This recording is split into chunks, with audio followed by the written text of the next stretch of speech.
ভালো করে শুনে দেখুন মাগো, কপাট বন্ধ করে, দরজা বন্ধ করে সেবা সঙ্গনের ভেতরে আমার গৌর হরি কৃষ্ণ কীর্তন করছেন। কিন্তু সেবা সঙ্গনের বাইরে যারা হরি বিমুখী, যারা গৌর বিমুখী, কৃষ্ণ বিমুখী, তারা কি ওই হরিনাম সংকীর্তন ভালোভাবে নিল? নবদ্বীপের কিছু পণ্ডিত সমাজ, গোড়া ব্রাহ্মণ সমাজ, কেউ কেউ তর্ক চূড়ামণি, তর্কালঙ্কার, তারা কি করলো না, মহাপ্রভুর এই হরিনাম সম্বন্ধে, মহাপ্রভু সম্বন্ধে তারা শুরু করলো কুৎসা রটনা করা। নবদ্বীপে জন্ম হয়েছে বলেই যে সবাই গৌর গৌর বলে কেঁদেছে তা তো নয়। নবদ্বীপ হেন গ্রাম ত্রিভুবনে নয়, যাহা আসি জন্মিলেন আমার চৈতন্য গোসাই। এহেন সোনার নবদ্বীপে জন্মগ্রহণ করেও সবাই কি আমার গৌরকে চিনল? সবাই কি আমার গৌরকে ভালোবাসলো, জানলো, জানতে পারলো, চেষ্টা করলো? না, সবাই পারল না। জন্মগ্রহণ করেছি আমরা সবাই এই বাংলার বুকে। আমাদেরই বাংলায় জন্মগ্রহণ করেছেন শ্রী চৈতন্য মহাপ্রভু। আমরাও কি সবাই চিনতে পেরেছি তাকে? হ্যাঁ, দোল পূর্ণিমার দিন সবাই যাবেন মধুময় নবদ্বীপে,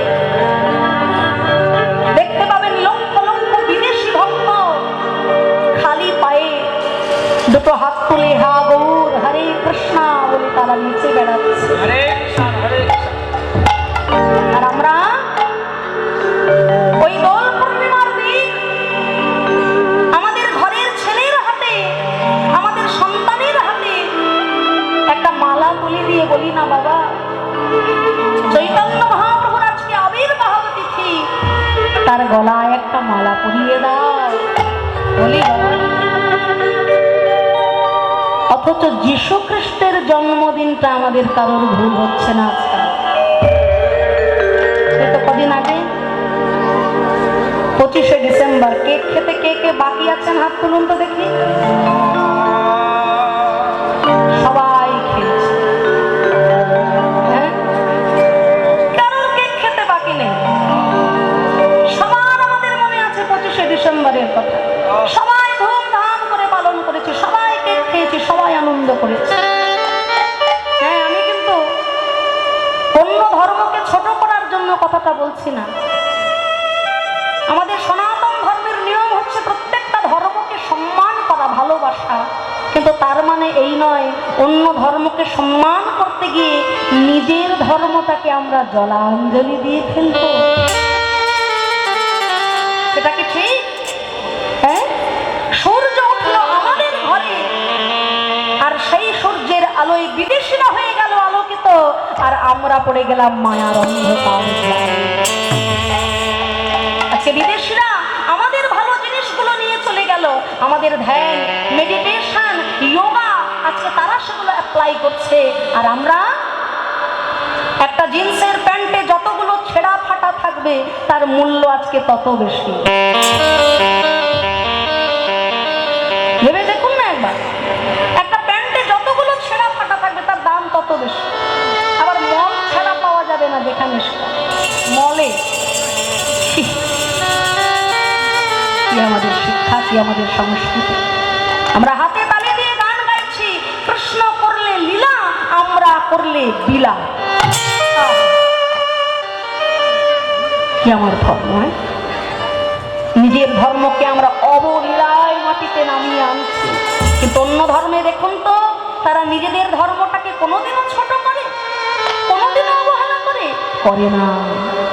কিন্তু আমরা সনাতন ধর্মাবলম্বী মানুষ নিজেদের ধর্মকে ভুলে গেছি, পাশ্চাত্য শিক্ষাকে আজকে আমরা অবলম্বন করেছি। মাইকেল মধুসূদন দত্ত যখন তিনি বাংলায় ফিরে এলেন, রামকৃষ্ণ পরমহংসদেব বলেছিলেন, বাবা সবই ঠিক কিন্তু নিজের ধর্মটাকে জলাঞ্জলি না দিলে বিদেশে গিয়ে আরো শ্রীবৃদ্ধি কামনায় তিনি মধুসূদন দত্ত থেকে হয়ে গেলেন মাইকেল মধুসূদন দত্ত। নিজের ধর্মকে জলাঞ্জলি দিয়ে পাশ্চাত্য ধর্ম পাশ্চাত্য শিক্ষা তিনি অবলম্বন করলেন। শেষ জীবনটা তার একবার দেখুন কত কষ্টে কাটল। ঈশ্বরচন্দ্র বিদ্যাসাগর তাকে টাকা পাঠাতেন, তাকে টাকা দিয়ে ফিরিয়ে এনেছিলেন নিজের দেশে। আজকে নিজের ধর্মকে যদি তিনি ধরে রাখতেন তিনি যে কোন জায়গায় উঠতেন। তাই নিজের ধর্ম স্বধর্মে নিধনং শ্রেয়, পরধর্ম ভয়াবহ।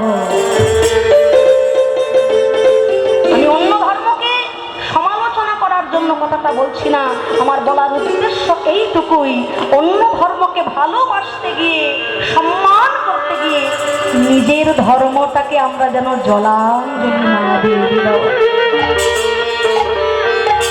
অবশ্যই ধর্মকে অন্য ধর্মকে আমরা সম্মান করব, ভালোবাসবো, নিজের ধর্মকে বজায় রেখে তারপর। তাই নবদ্বীপে জন্মগ্রহণ করে সবাই যেমন মহাপ্রভুকে চিনল না, এই বাংলার মাটিতে জন্ম নিয়েও আমরাও আমার সোনার গৌরকে চিনলাম। দিন গেলে একবার কৃষ্ণ বলে ডাকি না, কাঁদি না।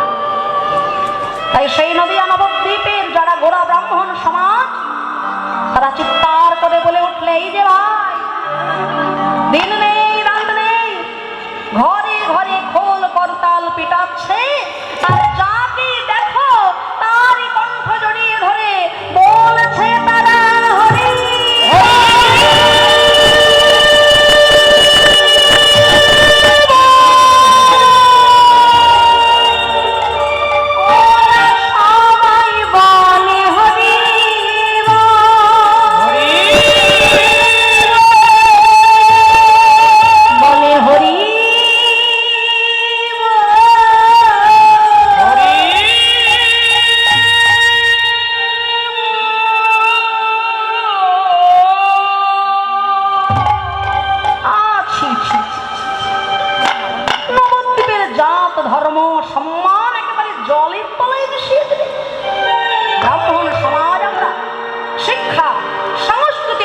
আমাদের নবদ্বীপ সমাজ সবার উপরে, কিন্তু আজ ওই নিমাই ব্রাহ্মণের ছেলে হয়ে অজাত পূজাত তাদেরকে কোল দিচ্ছে, মুচি মেথর টোপ যাকেই দেখছে তাকেই কণ্ঠ জড়িয়ে ধরে বলছে হরি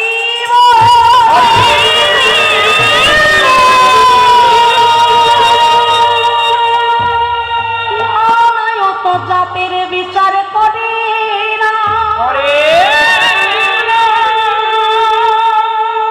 সবাইকে বলছে হরি বল হরি বল হরি বল।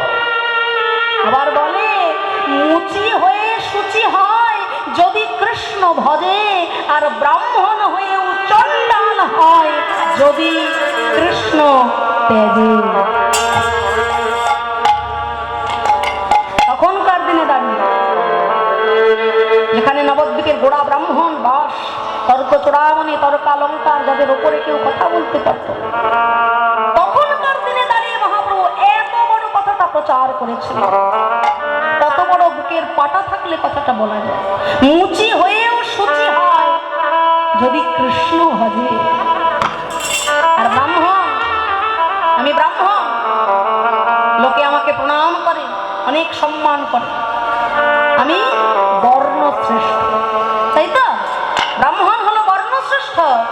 আমি ভাবছি লোকে আমাকে প্রণাম করছে, আমি সবার উপরে, ব্রাহ্মণ কুলে হয়েছে জন্ম, কিন্তু সারাদিন মদ খেয়ে আমি নর্দমার ধারে উল্টে পড়ে আছি। বর্ণশ্রেষ্ঠ হব আমি?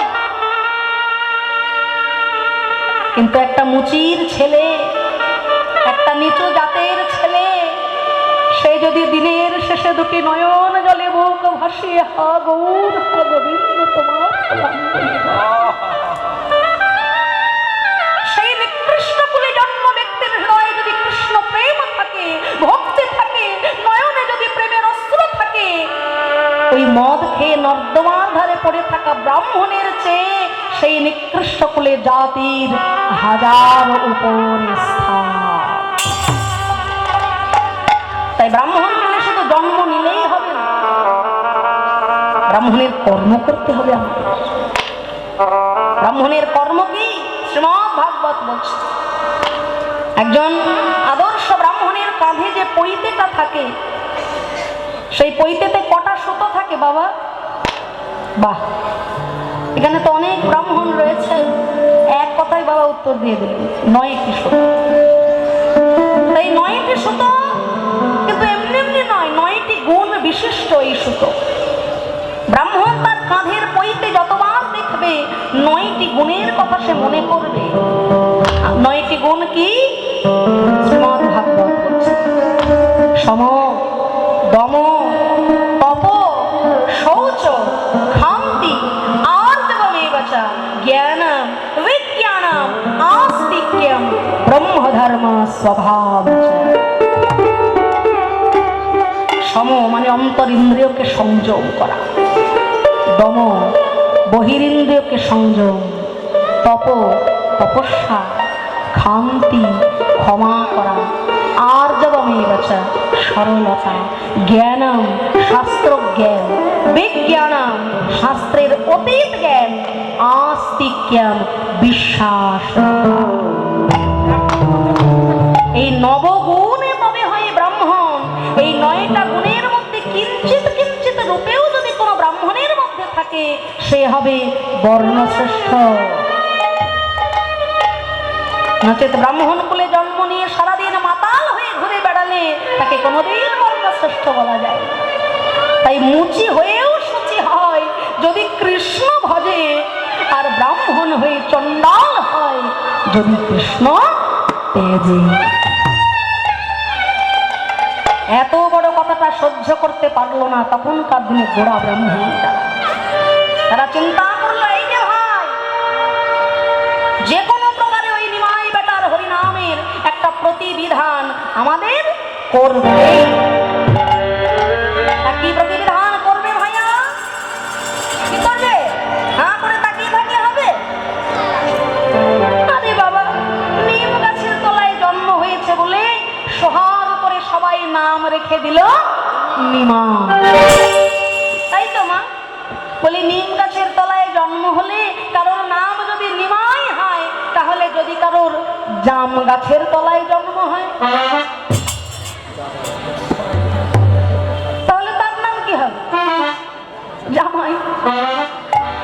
আর বলো কেন ভাই, ওই নিমাই বেটার পাগলামিতে সারা নবদ্বীপ আজকে যেন পাগল হয়ে গেছে। নবদ্বীপকে বাঁচাতে গেলে নিমাই বেটার পাগলামির হাত থেকে আমাদের আগে বাঁচাতে হবে।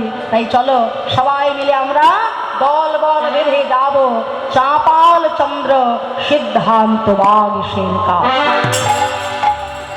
ওদিকে চাপাল গোপাল তখন মন প্রাণ দিয়ে ভবানী মায়ের পূজায় আজকে নিজেকে অর্পণ করেছে।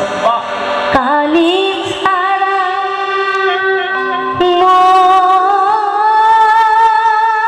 জীবনে কি আর আছে না,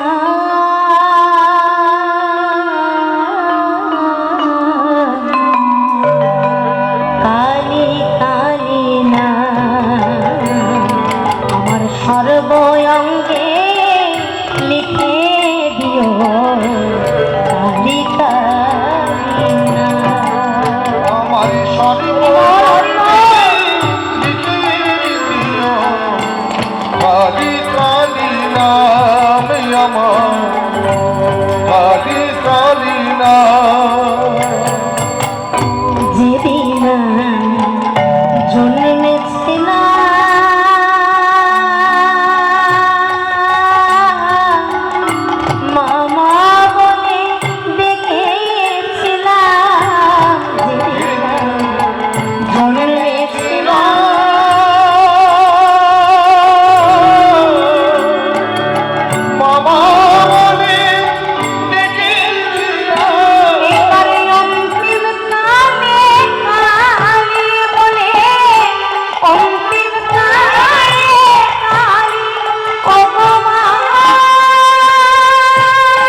সারা মোর জীবনে, কালি সারা মোর জীবনে কি আর আছে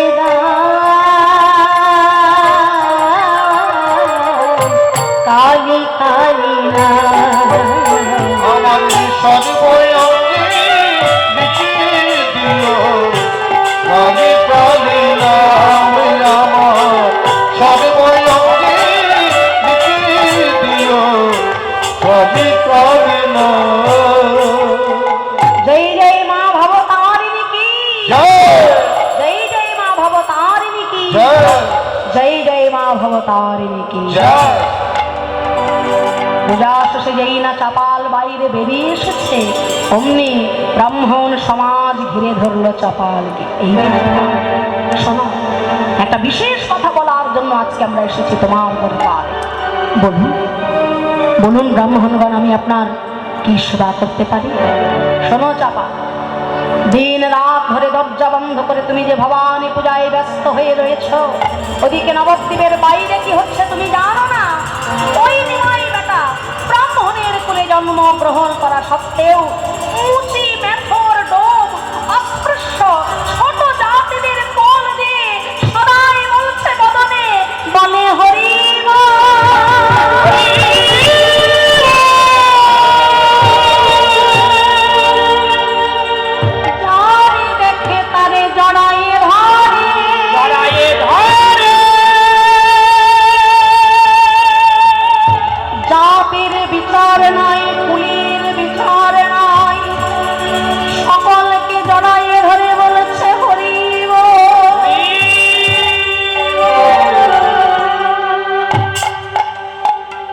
বাবা। ওই যে নাটের গুরু শ্রীবাস, ওই শ্রীবাস ঠাকুরের ঘরের ভেতরে ঢুকে রাত্রিবেলা দরজা বন্ধ করে দিয়ে হরিনাম গাইছে।